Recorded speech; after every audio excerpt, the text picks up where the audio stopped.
Do you remember a particular time when someone said or did something to you and you could just feel the anger rising up in you?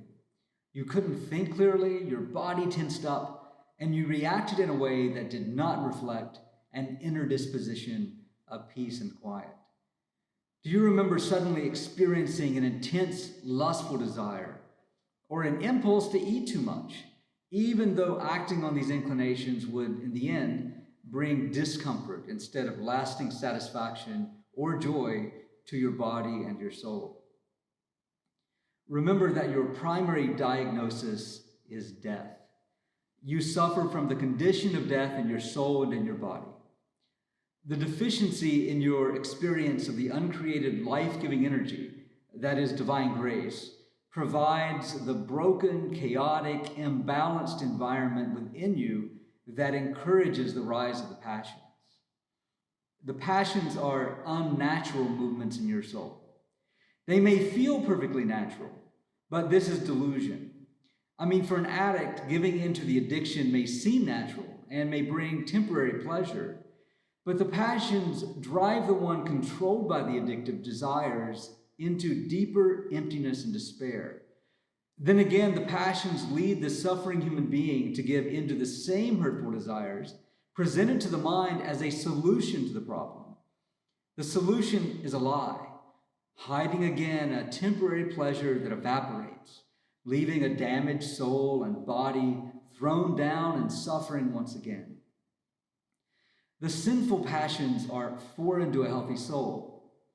You may have become so used to them, especially if we don't recognize what they are, that you may think that they are just part of who you are. In our society, you may hear someone say that if you feel a certain way, have a certain inclination or impulse or drive, that those things define who you are. In reality, you are not your passions. If you follow the passions, they will gain more control over you, driving you farther into the experience of suffering and away from the experience of life. It's no wonder that so many people around us feel like they are being themselves, but have to constantly try to remind themselves of how awesome they are and how they're going toward their dreams. Then they really are empty and sad and lost inside. If you allow the passions to guide you, you cannot live according to your true spiritual nature. The passions are animalistic instincts that draw us away from our trajectory as rational, spirit-guided human beings radiantly transformed by the power of God. The passions drag us down to thinking and behaving like lower animals. We share the flesh of animals, but human beings are called to be like God, and we're meant to ascend. We were created to rule lovingly over the animals in harmony with our environment. But because our hearts are darkened and we reek of death in our souls, we instead have the passions like a zoo of wild animals within us, where anger roars and lust prays. And if anyone offends us, we attack with our words.